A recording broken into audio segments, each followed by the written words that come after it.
कश्मीर से कन्याकुमारी तक भारत एक है। यह नारा नहीं बल्कि वास्तविकता है, जिसका तीव्रता से आभास तब होता है जब हम भारत के दक्षिणी छोर पर देवी कन्याकुमारी के दर्शन करते हैं। अनायास ही उत्तर में हिमालय की पर्वत श्रृंखलाओं में बसी वैष्णव माता का ध्यान आता है। एक ओर समुद्र तट वासिनी माँ तो दूसरी ओर बर्फीली पहाड़ियों पर बसी माँ। दोनों माता पार्वती के रूप हैं। कन्याकुमारी में देवी कुंवारी अर्थात अविवाहिता कन्या रूप में है और उधर वैष्णव माता के मंदिर में प्रतिदिन कन्याओं का पूजन होता है। पूर्व में माता कामाख्या है तो पश्चिम में नासिक में सप्तशृंगी देवी है। एक अदृश्य बंधन उत्तर से दक्षिण, पूर्व से पश्चिम तक देश को, संस्कृति को और हम सबको बांधता है।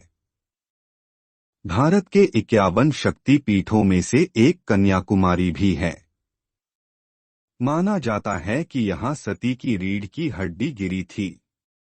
मंदिर पुरातन है और इसके इतिहास का उल्लेख कई प्राचीन ग्रंथों में मिलता है। देवी कन्याकुमारी की मूर्ति की स्थापना भगवान परशुराम ने की थी। मंदिर का स्थापत्य लगभग 3000 वर्ष पुराना है, परंतु इतिहास के अनुसार वर्तमान मंदिर 8वीं शताब्दी में पांड्या सम्राटों ने बनवाया था। चोला, चेरी, वेनाड और नायक राजवंशों के शासन के दौरान समय समय पर इसका पुनर्निर्माण हुआ।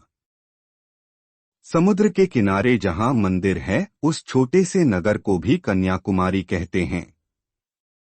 इस भाग की लुभावनी खासियत 3 समुद्रों का संगम है। पूर्व में बंगाल की खाड़ी, दक्षिण में हिंद महासागर और पश्चिम की ओर अरब सागर। यह संगम इसे तीर्थ स्थान की संज्ञा देता है। संगम के स्थान पर पानी का प्रवाह तेज है।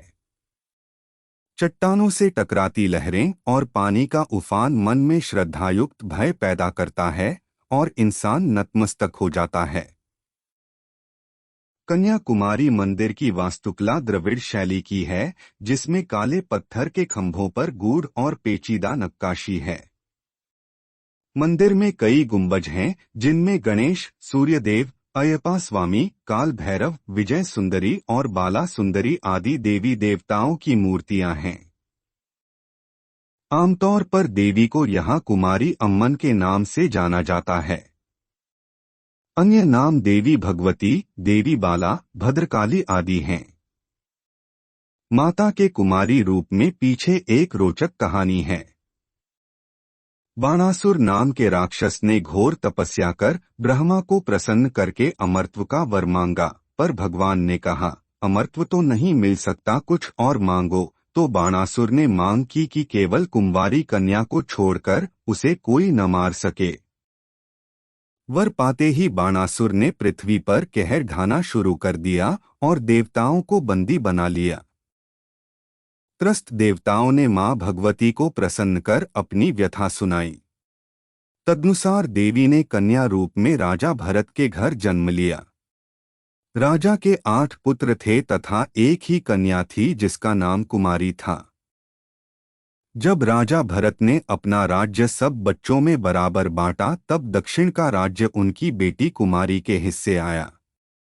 पार्वती का रूप होने के कारण सहज ही था कि देवी के मन में शिव को पति रूप में पाने की चाह उठी। उसने तपस्या की और भोले शिव शादी को मान गए। विवाह ब्रह्मा मुहूर्त था। शिव शंकर कैलाश से रात को बारात लेकर चल पड़े और इधर देवता घबरा गए कि यदि यह विवाह संपन्न हुआ तो बाणासुर का वध असंभव होगा। शिव जी के पहुंचने में विलंब करवाना आवश्यक था। अत नारद मुनि की मदद से पौ फटने से पहले ही मुर्गे ने बांग दे दी। इसे दिन निकलने का संकेत जानकर भगवान शिव कैलाश को लौट गए। शिवजी के न आने के कारण बाणासुर ने मौका देखकर इस सुंदर कन्या से जबरन विवाह करना चाहा। देवी कन्या क्रोध में तो थी ही, उधर बाणासुर ने परेशान करना शुरू किया तो क्रोध की ज्वाला में तपती देवी ने उससे युद्ध किया, जिसमें बाणासुर मारा गया। शिवजी के न आने के कारण बाणासुर ने मौका देखकर इस सुंदर कन्या से जबरन विवाह करना चाहा।